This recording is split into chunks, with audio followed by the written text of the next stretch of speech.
this like personal development that comes through the work with clown. For me, it's actually, I would describe it as self-knowing. I think that it's a way of getting to know ourselves. It's like it's seeing ourselves with new eyes, with fresh Mhm. eyes. And so with all the things that I'm like struggling with, right? The overwhelm and the busyness and the not enough time, doing too many things at once.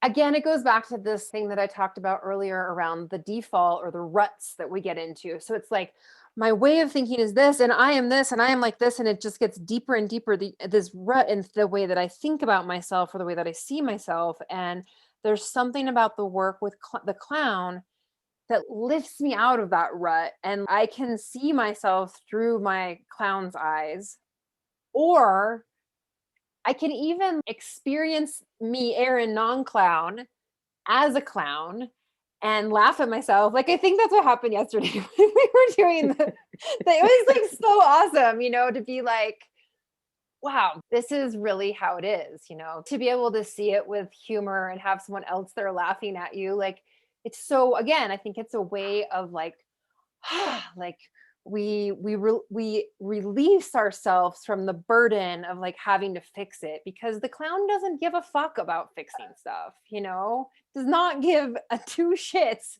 loves the problem, loves the surprise and the conundrum. And that's why I keep showing up, because I actually feel like I learn something that's really valuable for my life almost every time.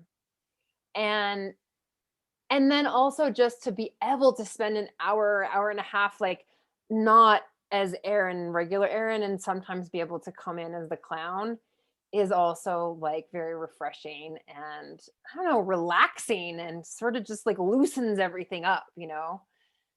It's growing the depth of my relationship with each of you in some way and as a little collective. I like to be in spaces where I feel that kind of relationship deepening and growth. But it's also being the witness to other people's self discovery and growth as well. Feels like very precious. It feels to me like there's just something really powerful here in terms of the way that you're combining, just that we do like a grounding practice when we come, and the journaling. I think there's something really powerful in terms of this like self discovery. And also, there's something relational too, right? Like where our clowns start to get to know each other.